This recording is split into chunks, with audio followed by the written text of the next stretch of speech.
এবার বাংলাও পেল ডবল ইঞ্জিন সরকার। বাংলায় বিজেপি শাসিত সরকার আসার পর প্রথমবার 2026-এর বাজেট পেশ। বাজেটে কি জনমুখী প্রকল্প বা জনমুখী কি সুবিধা থাকবে সেই নিয়ে এখন বড় তোড়জোড়। কিন্তু ইতিমধ্যেই বাজেট ঘোষণা শুরু হয়েছে। কি বলবেন এই বাজেট পেশ নিয়ে? দেখুন, মমতা বুবু, মমতা খালা, মমতা আপা ওরফে অভিষেকের পিসি মমতা ব্যানার্জি 15 বছর ধরে বাজেট পেশ করেছে। কি বাজেট করত? মেলা, খেলা, নালা, সব বাজেট হতো। বাজেট হতো তলুয়া চাটনেওয়ালা বাজেট, বাজেট হতো দালাই লামা যাক, বাজেট হতো তুষ্টিকরণের বাজেট। এবং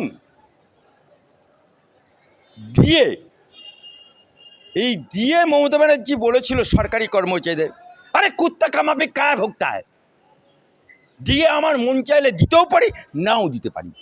এটা ছিল তার সরকারি কর্মচারীদের দিয়ে। কুণাল ঘোষ বলেছিলেন দিয়ে দয়ার দান। এবং ওদের বাপমা নাম রেখেছে কুণাল ঘোষ, জনগণ নাম রেখেছে ছিনাল ঘোষ, 3.5 বছরের জেল কাটা আসামি, যে নাকি প্রথম মমতাকে বলেছিল চোর, যে নাকি পিজেন ভ্যান বাড়িয়ে বলেছিল 7,000 টাকা সব কালীঘাটা আছে। সেই হারাম খোরের বাচ্চা নন ম্যাট্রিক সাংবাদিক, আরে কুণাল ঘোষ, যদি ক্ষমতা থাকে আমি চ্যালেঞ্জ করলাম তোকে, তুই নন ম্যাট্রিক সাংবাদিক এখন মেডেলে হয়েছিস। এই সমস্ত লোকেরা, এই তৃণমূল দলের সরকার যে বাজেট পেশ করত, খাতায় কলমে থাকতো, বাস্তবে রূপ দিত না, 100% বাস্তবে রূপ দিত না। কিন্তু ঋণের বোঝা আমাদের পশ্চিমবাংলার মানুষের উপর চাপিয়ে দিত। এবং বাজেটে সরকারি কর্মচারী, পুলিশ থেকে শুরু করে, ডাক্তার থেকে শুরু করে এভরি সরকারি কর্মচারী, যে ডিএটাকে মমতা ব্যানার্জি বলেছিল দিতেও পারি নাও দিতে পারি, যে সরকারি কর্মচারীদের ডিএ বলেছিল কুত্তা কামাপিক ভাগতা হয়, যে ডিএটাকে কুণাল ঘোষ, ছিনাল ঘোষ তির্যক মন্তব্য করেছিল, সেই দিয়ে আজকে সরকারি কর্মচারী যারা বলতো দুনিয়ার মজদুর এক হও, লাল ঝান্ডা করে ফুকার, যারা বলেছিল সরকারি কোঅর্ডিনেশন কমিটি কোর্টে কোর্টে ঘুরে বেড়াচ্ছিল, supreme court high court, supreme court high court, Trinamool federation, কর্মচারী ফেডারেশন, তারাও আজকে যে দিয়ে ঘোষণা হলো 20%, আর যা ছিল সেটাকে মিলিয়ে 38%। আচ্ছা বলুন তো, এই দিয়ে শুধু কি তৃণমূলরা পাবে, যারা তৃণমূলের কর্মচারী, যারা দুনিয়ার মজদুর এক হও কোঅর্ডিনেশন কমিটি, তারা কি বাদ যাবে? তারা তো আগে হাত লম্বা করে বলবে মোড় দে, আবার কদিন পরে মিটিং করে বলবে আমাদের সংগ্রামের ফসল। লাল ঝান্ডা ইল্লত যায় না, মূলে স্বভাব যায় না দুল, এই কোঅর্ডিনেশন কমিটি। আজকে এরা এই দিয়ে হাত পেতে নেবে, লজ্জাও করবে না। অথচ এই দিয়ে নেবার পরে আমি বলতে চাই, অ্যাডভোকেট আলী আফজাল চাঁদ, সরকারি কর্মচারীদের উদ্দেশ্যে বলছি, পুলিশকে বলছি, সরকারি ডাক্তারদেরকে বলছি, এই পুলিশদের যে দিয়ে বাড়লো সরকারি কর্মচারীদের 38% হলো, এবং আগামী জানুয়ারি মাসে পরে 7ম পে কমিশন সেন্ট্রাল গভর্নমেন্টের আওতায় চলে আসবে। সুতরাং মাইনে হবে লক্ষাধিক টাকা। তথাপি যদি কোনো পুলিশকে রাস্তায় দাঁড়িয়ে দেখি হাত পেতে ট্রাকের থেকে টাকা নিচ্ছে, খাটিয়া খাড়া হয়ে যাবে। অ্যাডভোকেট আলী আফজাল চাঁদ আগে ঘোষণা করে দিচ্ছে। এবং সাগর দিঘিতে, দামোস বিলে, যেখানে সরকারের 119, সেই সরকার লিজ দিত তৃণমূলের লোককে সিপিএম আমলে সিপিএমের লোক সে 119 লিজ নিয়ে 504 একর দখল করতো। রায়তিদেরকে ঘর ছাড়া বাড়ি ছাড়া মাছ ধরা থেকে বিরত রেখেছিল শুধুমাত্র পুলিশ, এবং ওখান থেকে প্রতিদিন পার ডে লক্ষ লক্ষ টাকার মাছ তুলে বিক্রি করে সাগরদিঘি থানার ওসি, সিআই, এসডিপিও এবং ক্যামাক স্ট্রিট পর্যন্ত টাকা পৌঁছত। তাদের উদ্দেশ্যে বলছি, अगर हमको पास खबर आएगा, अगर तुम लोग एक पैसा किसी के पास लिया तो मान लीजिए नौकरी से हाथ धोएगा। उस खबर घंटा नहीं लगेगा, मिनट से सीएम के पास चला जाएगा। अगर कोई डॉक्टर सिर्फ प्राइवेट चिकित्सा करेगा, अपना नौकरी अपना कर्म हॉस्पिटल ड्यूटी छोड़ के प्राइवेट प्रैक्टिस करेगा, वो भी डॉक्टर हाथ धोने पड़ेगा।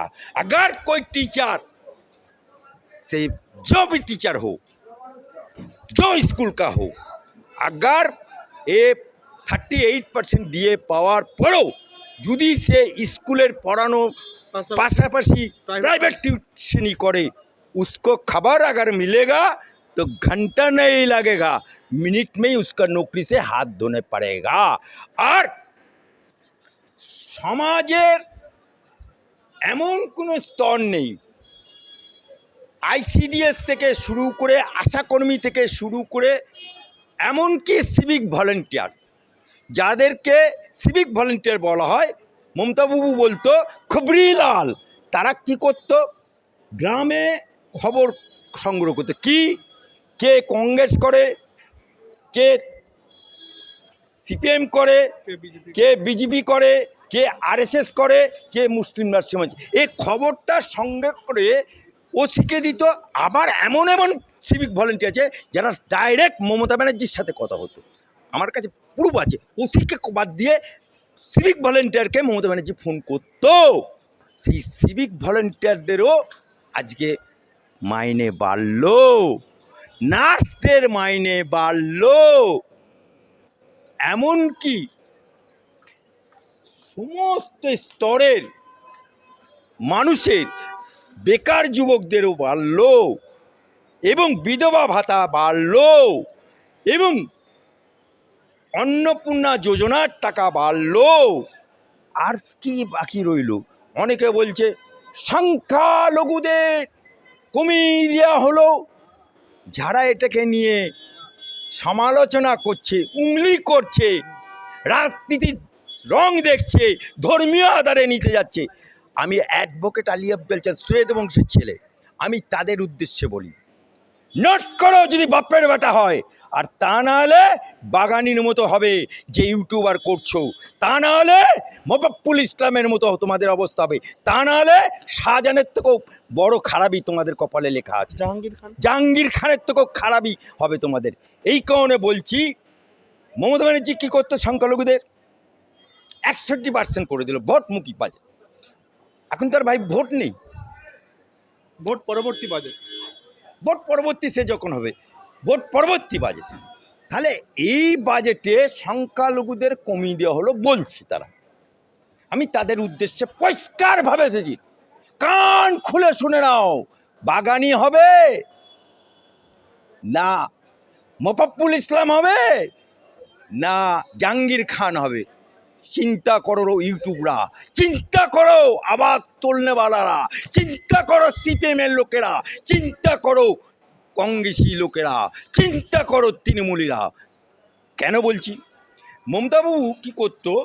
এই সংখ্যালঘুদের একটা কেন্দ্র সরকারের বাজেট আছে, তাতে কোনো বছর সেন্ট্রাল থেকে 1,500 কোটি টাকা, 5,000 কোটি টাকা কিসে আসতো? সংখ্যালঘু কমিশন থেকে উর্দু শিক্ষার জন্য, মাদ্রাসা শিক্ষার জন্য বিভিন্ন খাতে আসতো। মমতা ব্যানার্জির একটা স্বভাব ছিল কি না, ধরুন প্রধানমন্ত্রী আবাস যোজনা, ওখানে স্টিকার সেটে নাম কাটিয়ে দিয়ে ওখানে বঙ্গ আবাস যোজনা, বাংলার বাড়ি অর্থাৎ স্টিকার। প্রধানমন্ত্রী সড়ক যোজনা তুলে দাও, বাংলার সড়ক যোজনা কে করছে? মমতা ব্যানার্জি। ঠিক এইরকমভাবে সেন্ট্রাল গভর্নমেন্টের ওই কমিশনের টাকা বছরের পর বছর আসতো, সেটাকে চাপা দিয়ে দিল। চাপা দিয়ে ও রাজ্য সরকারের নামে ওই টাকাটাই কনভার্ট করে দিয়ে 61% মাদ্রাসা খাতে দিলাম সংখ্যালঘুদের, মানে যেন ওর বাপের টাকা দিয়েছে। কত বড় হারামির বাচ্চা এই মমতা ব্যানার্জির সরকার ছিল, সংখ্যালঘুদের টাকা উল্টে। তাই আমার সরকার, ভাজপা সরকার, ডাবল ইঞ্জিনের সরকার, সংখ্যালঘু কমিশনের যে টাকাটা কেন্দ্রের আসবে সেটা পূর্ণাঙ্গ খরচ করবে। তাই বাজেটে 61%টাকে কমিয়ে দিয়েছে। তাহলে কোনটা ভালো হলো? বড় যেটা আসবে সেটাই খরচা করবে, কিন্তু এদের নায়িকাস তো খইবাজ। দেখো ওদের একটা ইউটিউবার আছে, কি ইসলাম, নামটা মনে পড়ছে না, সে আবার বলছে এই তো বাজেটে করেই দিল। আবে শালা, তোর বউ তো আগে অন্নপূর্ণা যোজনার ফর্ম ফিল আপ করেছে, আবার সাংবাদিকদেরও পেনশন দিয়েছে এবং সাংবাদিকদেরও বাদ দিনি। তবে তলুয়ার চাটনেওয়ালা তৃণমূলের পুলিশ, তলুয়ার চাটনেওয়ালা তৃণমূলের IPS ऑफिसर, तलवार चाटने वाला यूट्यूबर, उसको सब नाम लिस्ट है। जैसे सागरदिघी का थाना का OC का, SDPO का, CI का नाम हमारा पास, हम लोगों के पास है, शुभेंदु के पास है, हमारा पास है।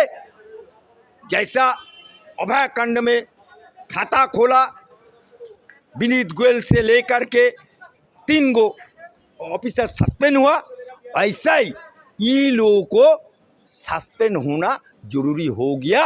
और जो लोग उंगली करेगा वो लोग को बागानी तरफ यूट्यूबर होगा तो जाना होगा।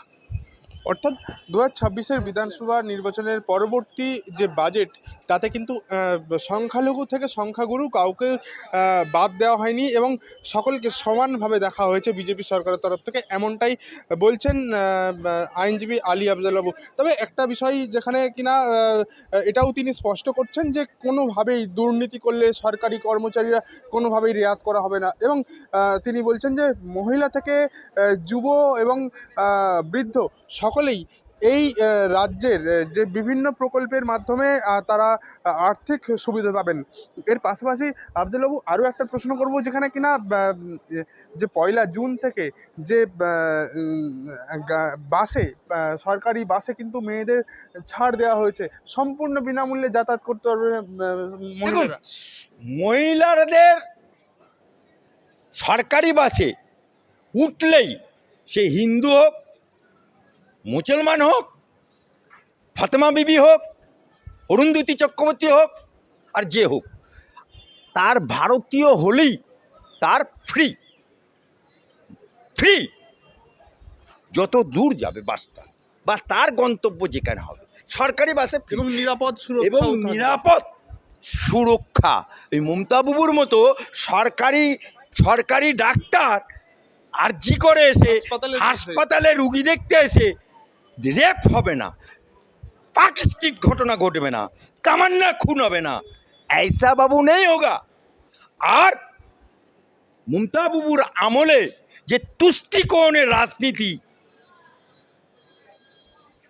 যে তোহা সিদ্দিকি, ওর যোগ্যতা 8 ফেল, সে না মৌলানা, না মৌলবি, না ইমাম, সে সিকিউরিটি পাচ্ছে লাল আর পুঁই পুঁই পুঁই। আবে শালা, তোর যোগ্যতা কি? ফুরফুরা নামটা পেতে কেটে দিলে বাঙালি বাড়িতে বাসন মেজে খাবার যোগ্যতা নেই, সে লাল আলো নিয়ে।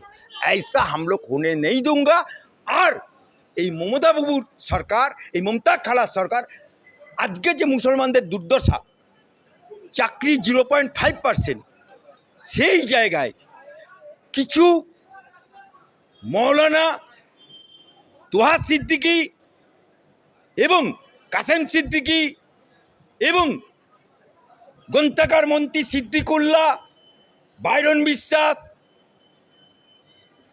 ফিরাদ হাকিম, শকাত মোল্লা, এরকম কিছু লোক, আর ওই যে টাকা দিয়েছিল ইমাম বেতা, মুয়াজ্জিন বেতা, ঢপের কীর্তন বললো ওয়াকাফ থেকে দিচ্ছি, তো ওয়াকাফ থেকে আজকে প্রমাণ হয়ে গেল ওয়াকাফ থেকে দেয়নি, সরকারি তহবিল থেকে দিচ্ছিল, এবং ব্রাহ্মণদের সরকারি তহবিল থেকে, অর্থাৎ টাকা দিয়ে তুষ্টিকরণের রাজনীতি আমরা করতে দিইনি, দেবো না, দেবো না, রক্সায়ত রুকু। আফজালু, আর একটা শেষ প্রশ্ন। রাজ্য বাজেটে যেটা সব থেকে মাথা ব্যথার কারণ ছিল রাজ্যের দ্রব্য মূল্য বৃদ্ধি। এই যে দ্রব্য মূল্য বৃদ্ধি তো একের পর এক বেড়েই চলেছে দিনের পর দিন, পাশাপাশি কিন্তু এই পেট্রোল ডিজেলের দামেও বলতে গেলে বাড়ন্ত বেড়েই চলেছে। কি বলবেন এই দেখুন, বিষয়টাই? পেট্রোল ডিজেলের দাম আন্তর্জাতিক বাজার অনুযায়ী চলে, এটা কেন্দ্র সরকারের হাতে নেই। যুদ্ধ এটা পরিস্থিতির এটা কারণে। এটা যুদ্ধ পরিস্থিতির কারণে একটা পেট্রোল ডিজেলের দাম নির্ধারণ করার একটা কমিশন আছে, সেই কমিশন নির্ধারণ করে। আশা করি যুদ্ধ আগামী থেমে গেলে, আশা করি শান্ত পরিবেশ এলে, ওই হরমুজ প্রণালী দিয়ে যদি পেট্রোল ডিজেল ঠিকভাবে আসতে পারে, ইনশাল্লাহ এবং স্বাভাবিক হবে, বাজার দরও কমবে। বাজার দরও। ধন্যবাদ আফজাল বাবুকে। তবে এই যে দ্রব্যমূল্য বৃদ্ধি এখন সেটাতেই সবথেকে বড় মাথা ব্যথার কারণ। তার এই 2026-এর বাজেট পেশের পর কতটা এই দ্রব্যমূল্য বৃদ্ধিতে হ্রাস টানতে পারে বাংলার বিজেপি সরকার, এখন সেটাই সবথেকে বড় দেখার।